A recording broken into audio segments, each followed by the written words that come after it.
处长一起陪同。We're also joined today by Secretary General Zhao Xie Joseph Wu of the National Security Council and Director Raymond Green of the American Institute in Taiwan.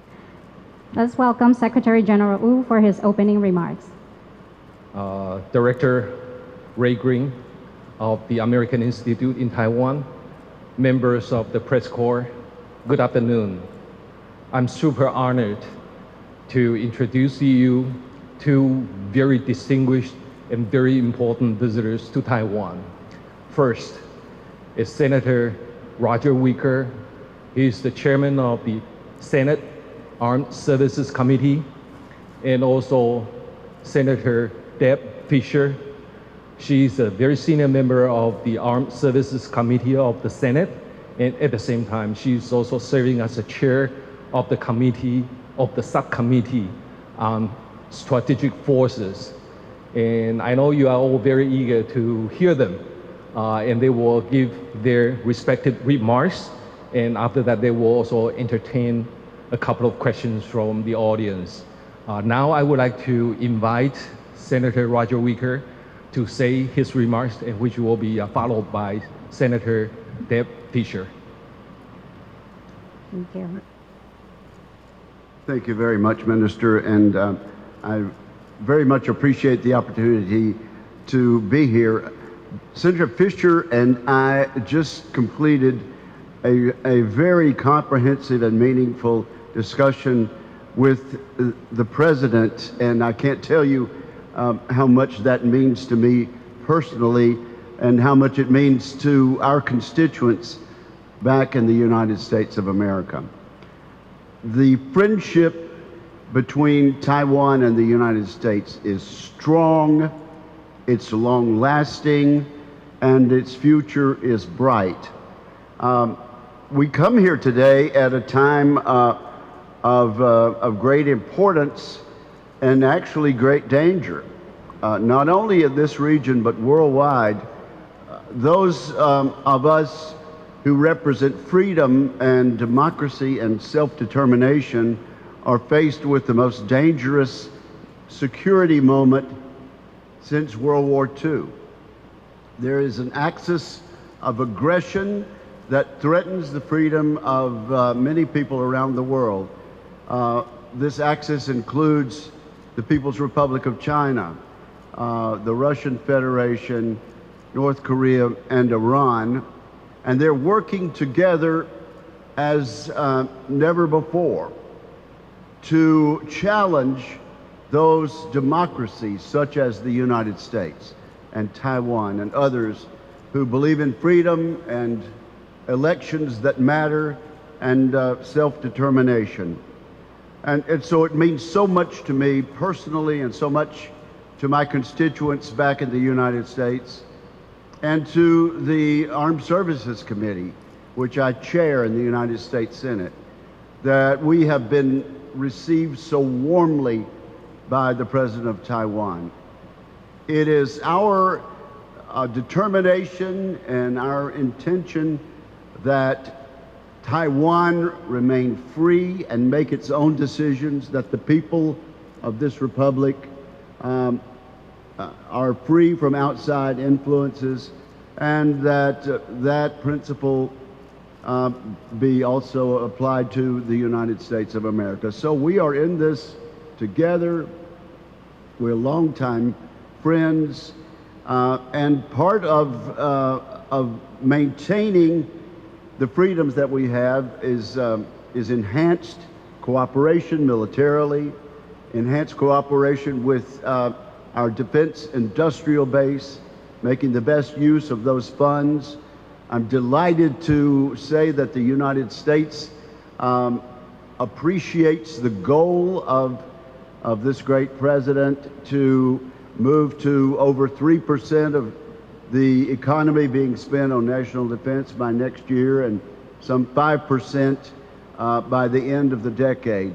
That is my goal as chairman of the Armed Services Committee, and it's something I hope I can convince my colleagues in the Congress and also in the administration to do. But this is also just a moment to pause and recognize the great achievements of this great country, to say that we want you to succeed militarily, but also we are so impressed with your economy. Clearly, the semiconductor industry is important for Taiwan, and Taiwan's contribution to that for the international community will continue to be strong and continue to provide jobs and opportunities for the people of this great republic and for citizens of our country also. It's wonderful to be here, and my deepest gratitude goes to all of our friends and all of our fellow citizens of the world and our great friends in Taiwan. Thank you. Thank you, Chairman Wicker. Next, we'd invite Senator Fischer to deliver her remarks. Good afternoon. We just concluded a very productive conversation with the President, and I want to extend my gratitude to him and to the Taiwanese people for your warmth, your hospitality, and your friendship. I'd like to underscore a very key point. The bond between the United States and Taiwan is rock solid. It is built on trust. It is built on shared values. It is built on mutual respect. And I am confident that it will endure. For decades, our partnership has been anchored in democracy, freedom, and economic opportunity. Today, it is also defined by innovation and resilience. This is not a one-way street. A stronger Taiwan means a stronger United States, and vice versa. That's why both of our nations must keep working deliberately, decisively, so that we can deepen our cooperation. The benefits are clear: greater prosperity for our people and greater stability for the world. Of course, we cannot ignore the reality that we face. The Chinese Communist Party continues to threaten, to pressure, and attempt to isolate Taiwan. These actions are unacceptable. The people of Taiwan have earned their place as a respected and an indispensable part of our global economy. The United States recognizes the weight of Taiwan's challenges. We also recognize that the world is more dangerous today than at any point since World War II. That reality demands seriousness and resolve. It requires us, both in Washington and in Taipei, to invest wisely, to strengthen deterrence, and to ensure that our defenses are prepared for the threats of tomorrow. The Senate Armed Services Committee has made that a top priority, and I look forward to continuing the discussions this week about Taiwan and how they are meeting those same challenges. Once again, thank you to President Lai and to the people of Taiwan for welcoming us with such generosity. It is an honor to stand here with friends and with partners who share our value for a free, secure, and prosperous future. Thank you. Thank you, Fischer Senator. 接下来我们即将要开放的是媒体来进行提问，现场要开放2题。首先，第一题，装饰的柜箱。维克议员你好，我是中央社记者温桂香。我想请教维克议员，就是说在2023年，你在参议院的演说有提到，就是说台湾对于美国的重要性。现在经过了2年，您认为就是说现在全球的安全环境挑战非常的严峻，想请教你，就是说台湾对于当前世界在政治和经济环境底下，它的重要性是什么？另外呢，就是近期有一些说法，认为说台湾不需要美国的安全协助，甚至于把台湾追求民主，认为说是对中国的一种挑衅。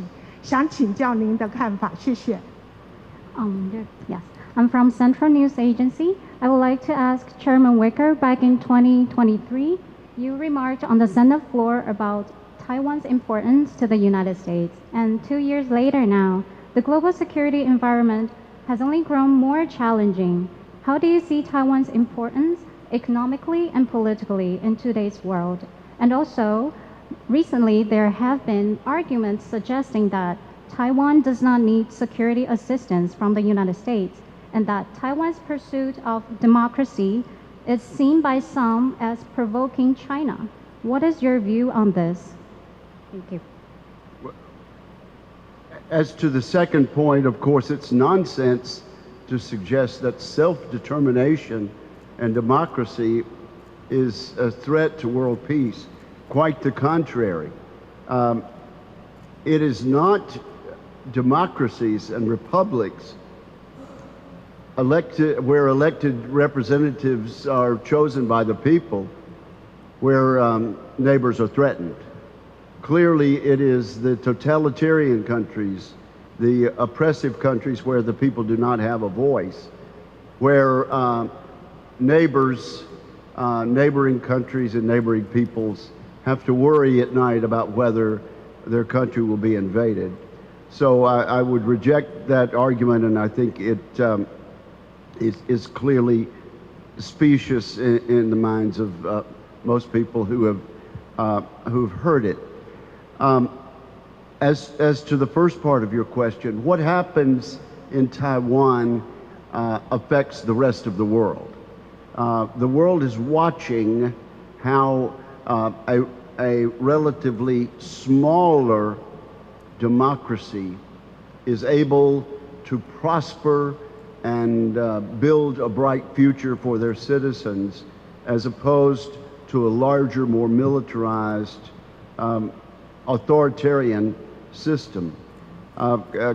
Clearly, it has been shown over time that open societies with free markets, such as our friends in Taiwan, succeed better for the people living there, raising their families there, and trying to earn a living and hand it off to future generations.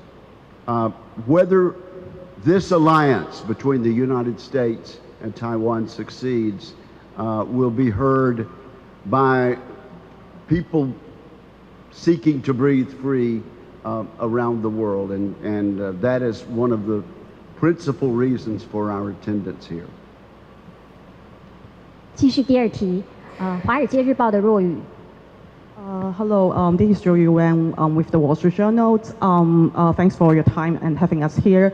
Just a quick question following up on Senators Wicker's opening remarks on the defense questions. I'm just wondering if we can get a more elaborate perspective from you on the increased defense budget, and how is that being seen on the Hill by your colleagues? And a quick question also on the deterrence. How much do you think it needs to deter Chinese aggressions, either from Taiwan, from the US, and perhaps from its allies? Thank you.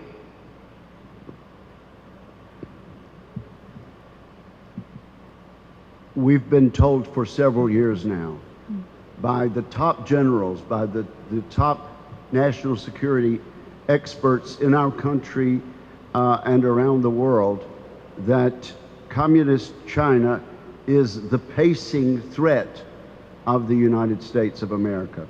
And I believe that.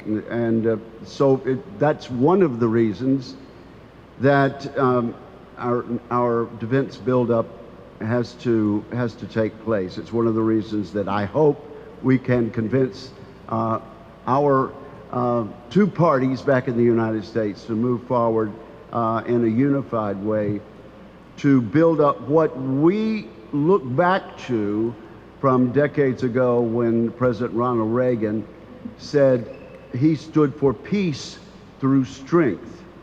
No country has ever gotten into a war because they were too strong, because they were too able to defend themselves.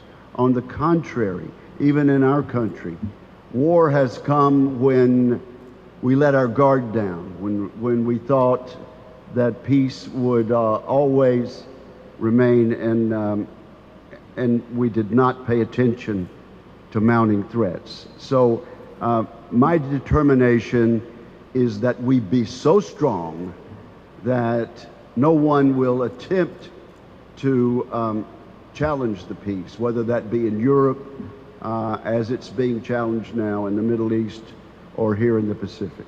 Thank you, Chairman. 接下来我们要有请工作人员先协助，让我们搬移讲台，以方便我们即将要进行大合照。抱歉，我们先让费雪参议员能够为我们来进行回答。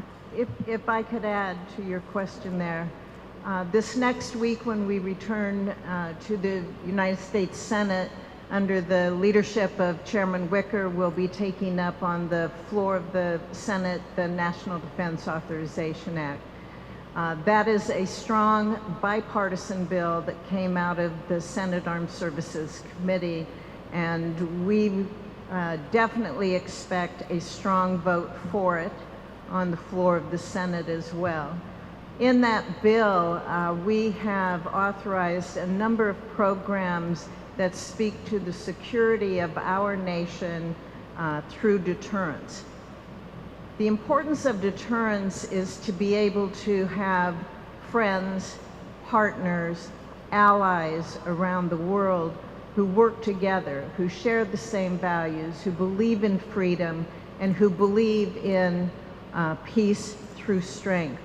So we will continue in the Senate and in Congress to move forward to finance our defense, our national security, and that includes Taiwan as well, to be part of that deterrence worldwide, to be able to take on nations that are aggressive, are belligerent, and who do not value freedom, opportunity as we do.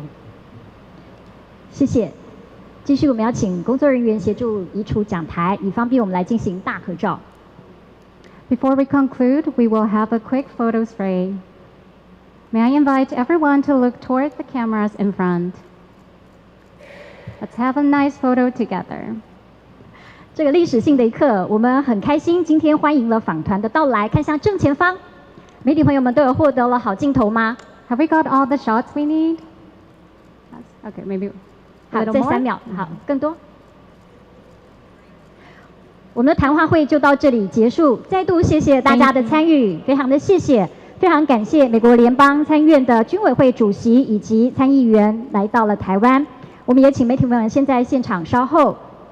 Thank you. This concludes our remarks today, and thank you to Chairman Wicker, Senator Fischer, Secretary General Wu, Director Green, and to all members of the press for joining us today.